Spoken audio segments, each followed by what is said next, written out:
Hello, Being at Work listeners, and welcome back to another episode. I'm your host, Andrea Butcher, and I really love today's conversation. So many talented professionals are waiting to be noticed, waiting for the right time, waiting for permission to take the next step in their careers. But here's the thing, you don't have to wait. Corporate life is hard enough. And my guest today, Nate Dinet, is on a mission to make it easier for people to actually advance. Nate shares in our conversation the top things you should focus on if you want to get promoted or get a raise starting now. We unpack the mindset shifts that make the biggest difference, from realizing that asking for more is not an inconvenience, but you're right, to building confidence that says, I belong in this conversation. Nate also walks us through his CARA method, a simple but powerful way to document your achievements. That was my big takeaway. I loved it. And run a campaign for yourself because no one else is going to do it for you.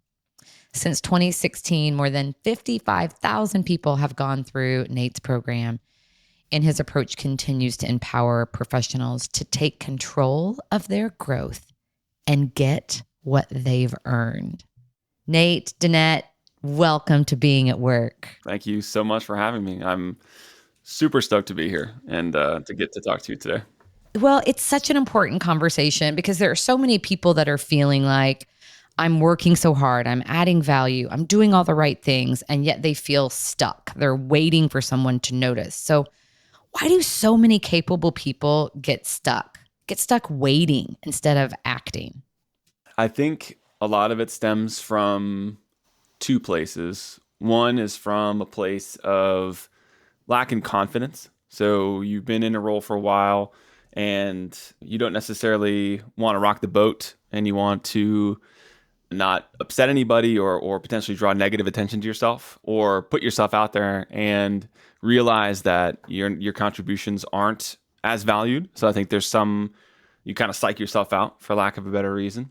And then the other one I think is that people genuinely feel, I suppose it still stems from lack of confidence, but they feel like they don't necessarily deserve it. Or there's other people that are in the role. They've been here for a lot longer. They kind of look at that others and use that as the mechanism that is the determining factor for them to just sit and wait. Or potentially they think it should just happen automatically, which is the biggest misnomer is that it'll just happen when it's supposed to happen, or you've heard enough from maybe your parents' generation or from some of the older folks that are like, your time will come. You just gotta have to ride it out, which again is not true, and that's probably one of the main reasons why people get stuck in where they are. Yeah. So confidence, not thinking they deserve it. And then it'll just happen. Like somebody will notice. Yes. I know you've talked about the difference between men and women and how they approach advancement differently. I'm curious on that third one specifically, like waiting to be noticed. Yep. Do you see a difference between men and women? For sure. I think there's more times than not, it's a lot of the women that I work with that I have as clients. I hear that a lot. I've been here for 7 years and I'm one of the most senior people and I'm still at X salary or I'm still at Y role and I don't understand why, or I don't get it. And I've had male colleagues come in and be there for a year and a half and get promoted. So I think there's a whole lot of documented terrible things that happen in the workplace that puts women at a disadvantage. However, I do think that there is I do get a sense of the folks that are sort of waiting or wanting to be noticed without taking that first step. Right. More times than not, it's the women that I work with, but it's also a lot of the guys too want to just want to work, that they want to know that they're valued and that will lead to a promotion like it does in the movies. Like, hey, we've been watching, you've been great. But unfortunately, that's not necessarily how it works. I think sometimes in rare cases it can, but that's not necessarily how it works if you want to sort of take ownership of that career growth. Yeah, it's that feeling of like, if I just work really hard, yep, like, and get the results, they're going to see it. Yep. Yep, exactly.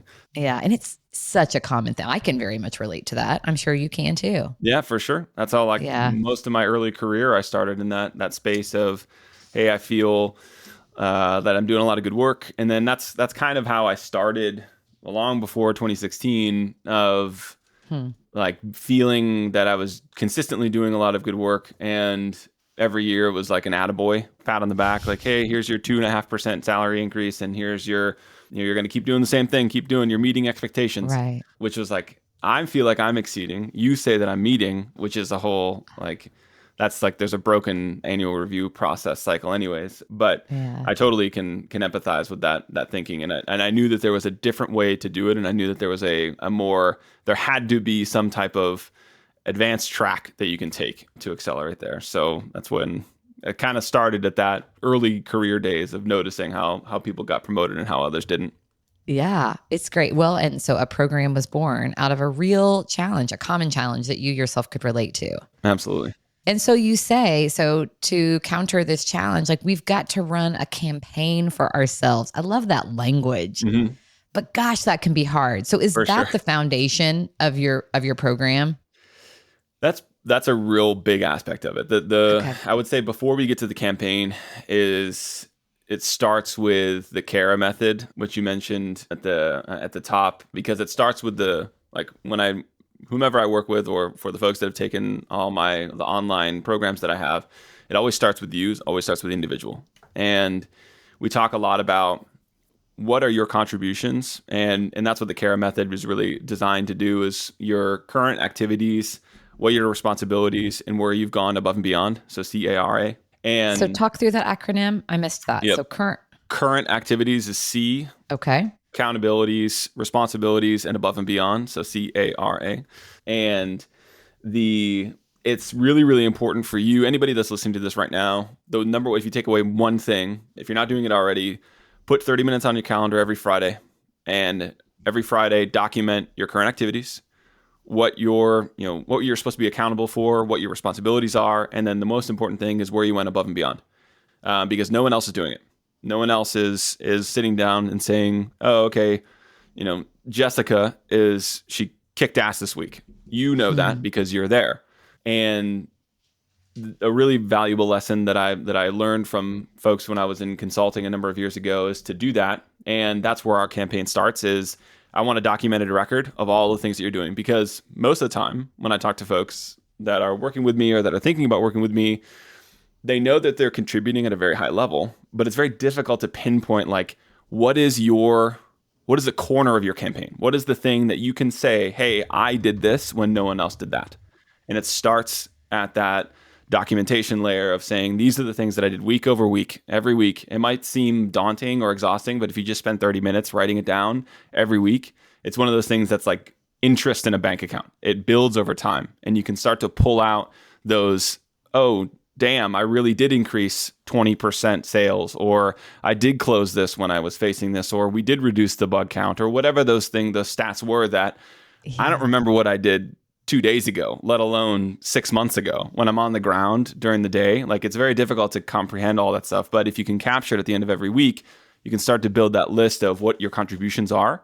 And then from there, your campaign is born. Then from there, we can ascertain a pattern. We can know that, oh, okay, you are somebody that regularly delivers value in these 5 places. And this is what you're going to say is your value add to the people that will listen to you during your campaign. So it's the reason to continue this tangent, or to come up to a point where I can pause. But the point of the campaign is that it's from your own experience. It's not like I'm the biggest badass and you have to hire me, or you have to give me a raise, or you have to promote me.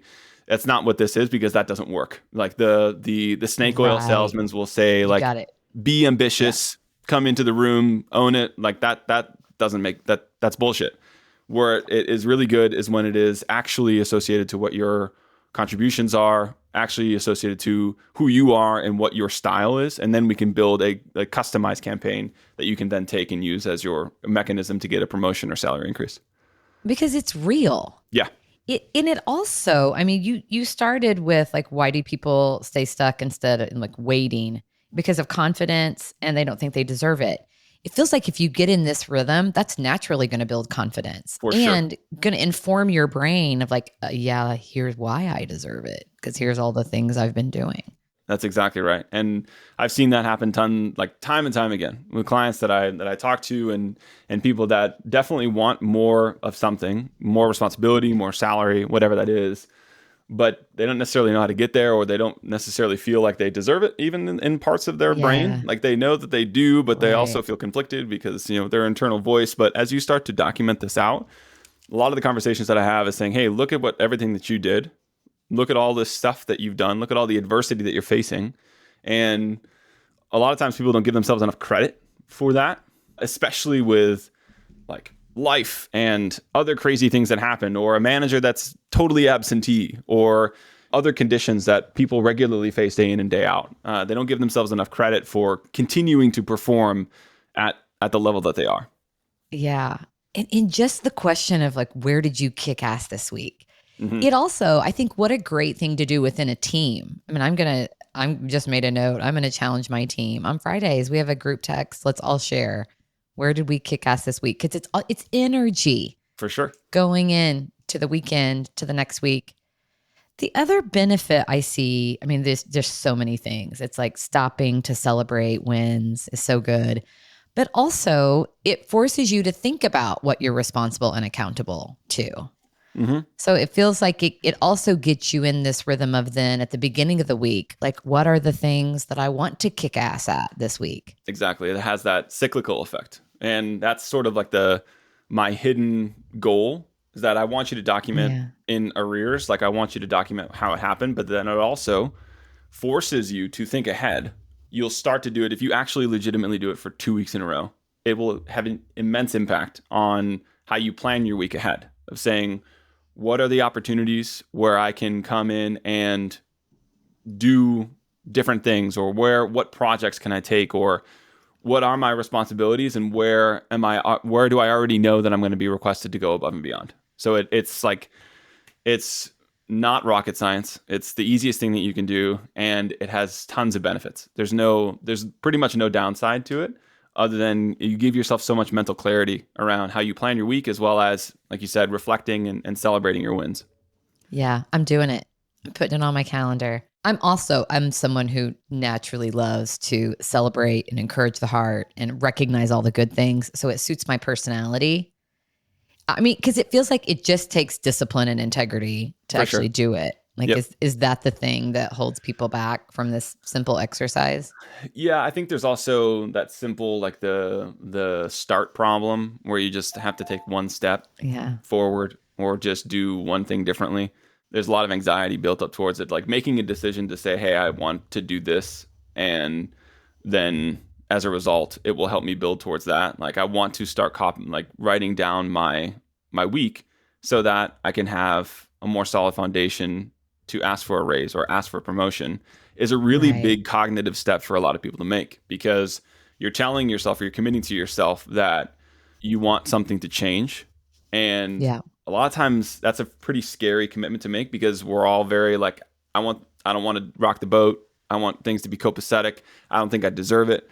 There's always that fear of like failure that comes into play, that if you just take that one step, has a cascading effect Mm. on everything else that you do. So I think the discipline for sure is something that everyone can probably like sharpen. But I think moreover, That's the great. fear of, man, I'm actually making a commitment to myself, is probably the reason why it doesn't happen as much. Yeah, I could see that for sure. Yep. So you said that the running a campaign for yourself starts with the CARE method. Yep. So talk a little bit more now about what does it mean to run a campaign for yourself? The second thing that I hope folks take away, if you're considering asking for a raise, or asking for a salary increase, or a promotion, is that you shouldn't. The annual review process holds no bearing on when you start this. And in fact, you should be starting your campaign as quick or as early in the process as possible, because your goal is to make sure that your reputation is positive and also well known internally. So starts with the CARA method. It starts with our foundation. What is the basis based on the reason why you can enter the room and say, I'm somebody that you should listen to and talk to?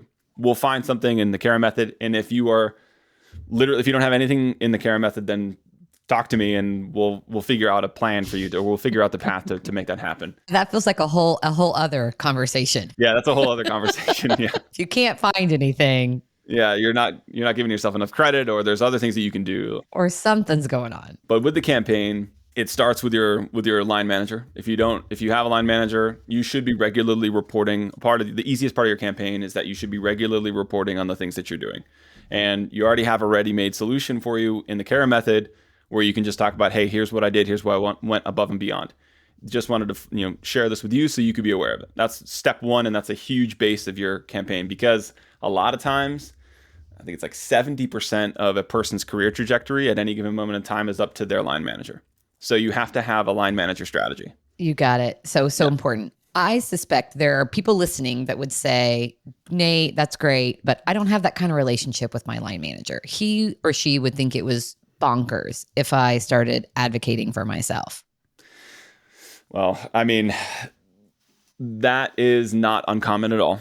However, you can come at it in a couple different ways. One, you can just say, I don't care if you think it's bonkers. I'm passionate about my own career development. So I want to share with you the areas that I can focus on, or the areas that I have been focusing on, so that you are aware. Or you can shift it slightly if that's like, and it's super aggressive, like that's very like, I'm going to punch you in the face with my own myself.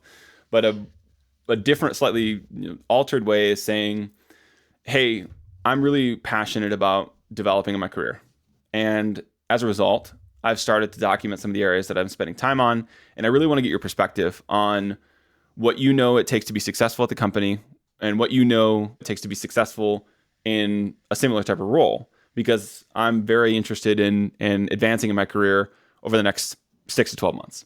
And that'll shift the conversation from you owe me a promotion to help me develop, which will be a lot easier to swallow. And generally people are pretty interested in helping others grow, and pretty interested in help. Like it's a human thing to want to help other people. If you have a really terrible manager that's like, F off, there's a whole other issues, but we can solve that as well. You just have to, there's a hop, skip above. You can find somebody that's actually interested in helping you, because most of the time there is a human element that you can pull on. That's great. But if that's the way around like the initial awkward conversation of saying, hey, I'm going to start talking about the CARA method. Have you heard of it? Right. Yeah. Okay. I love the mindset shift in that as well. Like help me, rather than I'm entitled to a promotion, help me get there. Yep. And you probably already deserve it. And I know that whomever's listening, you probably are also underpaid, because everyone that I talk to is underpaid, and you probably already deserve it. So I believe in that for you, because I know everybody I talk to is that. So how do I ask for a raise? Yeah. So if you can shift your thinking, the reason why I say that is that a lot of people feel like they're isolated, or that they're not seen. Like, I've been doing this for so long, nobody really I see you. I know that you're underpaid. Right. But if you can come and, like you said, shift the mindset of saying, hey, this is how the game works. This is how I need to do my career progression internally by asking somebody for help, even though I probably already deserve it. That's how the game works. And you can continue to trundle along in the approach that you're making now, or you can take an active step towards it, and the differences will be paramount. How does today's climate, with all of the uncertainty and challenges organizations are facing? My daughter's in healthcare, for example, and was promoted 3 months ago. Nice. And has not seen her pay increase. That sucks. And they keep blaming it on HR, and everything's slow, and they have promised back pay. But I mean, at this point, she's been promoted. She's doing 2 jobs. She's so frustrated. What do you do in that situation? That one is insane. And she's probably at the point where you could talk to a legal counsel at this point to get to escalate it, because you should at least start to document the situation. For sure, document everything, every communication you've gotten, every time when things have changed, because there is no reasonable explanation for something to take that long. The 3-month back pay thing, like, that's insane. The root of the question in today's job market is very challenging, especially if you are jobless right now. It's very, very, very difficult. It's, I talked this morning just before this call. I was on with a longtime client, favorite of mine, super, super advanced in her career. Reorg happened. Her role was eliminated, and now she's on the job market, which is very common these days. And it's very challenging for the people that are left behind even to know what to do. And it's also very challenging for the people on the job market. So the job market thing, well, that's a whole other discussion for us to have. But for the folks that are fortunate enough to be in the job and asking for a promotion, it is, again, it starts with the salary increase is actually easier to attain than a promotion, because a lot of times there's like HR regulations, and if the role doesn't exist, then you can't get promoted is the common like thinking, which I think is partially true. But 70 to 80% of roles in corporate America that are at like the beyond entry level and above are self-made. So you come in as a project manager or product manager, and you spot an opportunity to say, hey, we're going to do this differently, or hey, I want to specialize in this niche. That is your own career ladder. You are responsible for your own career ladder, which a lot of people also kind of don't realize, that you can niche down in your role, and you can find that path and carve it out yourself. And that's how you get the fast promotions. That's how you get the fast salary increases. When you become the person that has the knowledge internally that no one else has, when you can differentiate and niche down in your respective discipline, then all these conversations become a lot easier. And then therefore that becomes a lot of the guidance that I talk to people that want to get a salary increase is, okay, you're a general PM, you're a general engineer, you're a general HR generalist, whatever that role is. Where are you passionate about? What is the thing? What are you passionate about outside of work, inside of work? Where can we find some overlap so that you can find some things that you are personally invested in or personally interested in? And then let's figure out a way to tie that back to value to the organization. Starting a club, starting a project, starting anything can be paramount, or it can help you really propel forward in that conversation. It's like, look, I'm a PM2 and I want to make it up to principal. And look at this club that I started around AI. AI is everywhere. And look at all these people that I'm leading now. Look at all this other stuff. Look at these contributions that we've made as a group that was well outside of my job responsibility. And now I'm the de facto lead for AI internally. So those things are really powerful for you to get noticed and ask and command for that increase. Yeah, I so appreciate that. What I hear in that is focus on what can you do where you are, and just start doing it where you are. Again, it keeps coming back to the not waiting, doing what you can where you are right now. You don't need to wait. And taking responsibility for it. I mean, you make such a good point about nobody else is keeping track of this for us. Like our wins, our career trajectory, like it really is. There's a personal responsibility that we all have to take. Absolutely. And that's the biggest thing, I think, is that you can be really accountable to yourself and see external things start to happen. Like if you have the internal motivation to say, damn it, I want to do this, the very easy thing for you to do is step 1, 30 minutes every week. Step 2, talk about it in a way, find a way to frame the conversation. Step 3, make sure that you know the right people that make decisions internally. Step 4, reinforce that message and continue to deliver at your level, and then go out and ask for it. Ask for it. Many people don't actually find the final step of saying, hey, I know that I'm underpaid, or hey, I've been contributing at a high level, or hey, what opportunities are there outside of my current responsibility? Any opener, but you just go and ask for it. And once you ask for it and put it out in the open for the people that make decisions internally, you can probably find an advocate. There's a lot to be said about just asking for, I'm open to the next step and I want to do the next step. And here's all the things that I have been doing. Help me get there. And I'm actively interested in doing this. You'll start to get a legion of people that will help. Yeah. And it's asking for more is not an inconvenience. Like it Correct. is your right to do that. Absolutely. Which goes back to the confidence and the belief. For sure. It's not an inconvenience. Like, how dare you ask for more salary? Like that's that common, every person I talk to, every single person I talk to is like, I don't want to piss people off. It's like, what? That there is, if somebody gets pissed off you asking for salary, then you're at a shitty place, and that happens. Right. There's There is again some a whole like other challenge. yeah, there's whole other issues there, and sometimes you're stuck there. So we can figure it out though. There's ways to figure it out. That just means that there's different motivations than keeping people happy that at the organization. But chances are, if you're at a company that's larger than like 3 people, you're not going to face that like how dare you attitude. So all you have to do is just lay it out there. Like, I've been contributing at this level. I'm paid here. I know that I'm underpaid. What can you do for me? I'm hoping for this. Meet me there. Or what can you do? And then the conversation will evolve. I will say that if you are hoping for a greater than 20% increase in your salary, if that's something that you're trying to do, then your best chances are to find a job either at a different business unit or outside of your organization. Because more times than not, at a company, there's a 20% cap on your salary increase. Like, that's like the max that HR can sign off on because of reasons. I don't think it's right, but that's what HR says. Like, you can't have more than 20%. So, but go after the 20%. So if you're considering like, hey, I feel underpaid, 1, you are. 2, ask for 20% increase and then see where they come back to you with. That's good. Because why not? Why not put it? What's the worst that could happen? Yeah, you deserve it. That's so good. So many takeaways. Starting now, you don't have to wait. Begin your campaign today. Yep. I appreciated your point around like, this is not about like when the annual performance review is.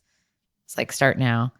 I think my biggest takeaway is where did I kick ass this week? Like, documenting, recording my accomplishments. For sure. So many benefits of that, as we talked about. Tons of it. And again, it's like that once you can start to reflect, and one, it's really, really good for your brain, like reflection and being able to consistently look at back what you're doing. It helps you kind of bring a natural close to the week. It helps you calm down the Sunday scaries. It helps you alleviate the anxiety that comes with being a human in today's world. It gives you that natural closure of saying, this is the week that I had, and this is the week that I put out there, and I feel good about that. Like, that's a really good thing for everybody to do, because nobody lets themselves off the hook. And the second outcome is that it is very, very positive for the gains that you're trying to make. It's very, very positive for you to have that documented record of, these are all the contributions that I've been making, so that when you get the 5 minutes with the CEO, by chance, you can, when he asks or she asks, what have you been up to lately? Oh, by the way, I had a 20% reduction in blah, blah, blah. You have those talking points ready to go. So when you're tongue-tied and saying, I do work good, you don't have to go to that option. You can go to the actual facts and figures that you have. It helps you kind of level up your polish, and it helps you level up those conversations around, okay, what are the really big impactful things that I've been doing? And the last point I'll make is that when you start to talk about it to your line manager or people that the opinion leaders internally, it will help you orient your contributions to what matters. More times than not, organizations are trying to grow or increase salary or reduce costs. Like, that's it. Grow, increase salary, reduce costs. How a dotted line connection to your contributions to that will help you like immensely. If you can have that, like, oh, I reduced 20% in bugs, that means 20% more customers were able to transact.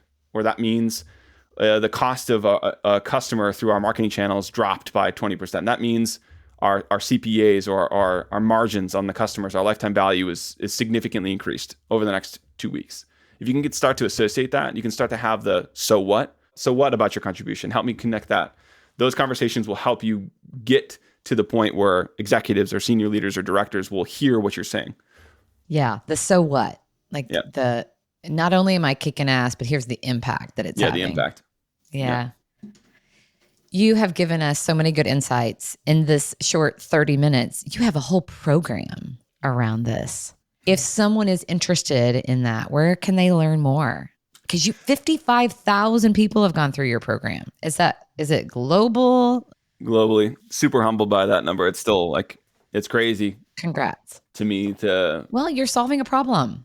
And like, I love when people find me on LinkedIn or like a lot of I like the online materials. I wish I knew every person that took the materials personally, but at 55,000, I would lose track. But I love when people come in and talk to me. That's my favorite thing. I want to know about your job. I try to be as as open with my time. So if you are somebody that's listening and want to like talk about this, then find me on LinkedIn, I'm on all of the social medias. Just type my name or the step manager, and something will come up where you can come and find a way to talk to me. And I'm very happy to even if you're like considering this, or you feel your work situation is wonky, or you're trying to get it promoted, or if you have a difficult team dynamic. A lot of times new managers that got promoted from their individual contributor to new management, that's a huge transition that I help folks with. So any and all cases, find me. We can, of course, I can come on as a coach formally, but even if it's just a conversation, try to be as liberal with the time as much as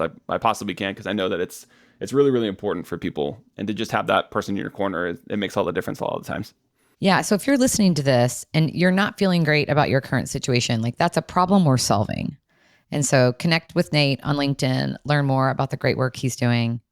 Thank you. Thank you for sharing your insights with our community today. I appreciate you. Thank you so much for having me.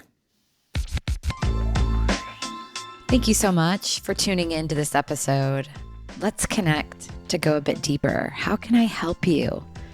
Looking for an executive coach, a facilitator for a team or leader engagement, or a high energy, heartfelt speaker? Learn more and connect with me through our website at abundantempowerment.com. I look forward to co-creating something magical with you.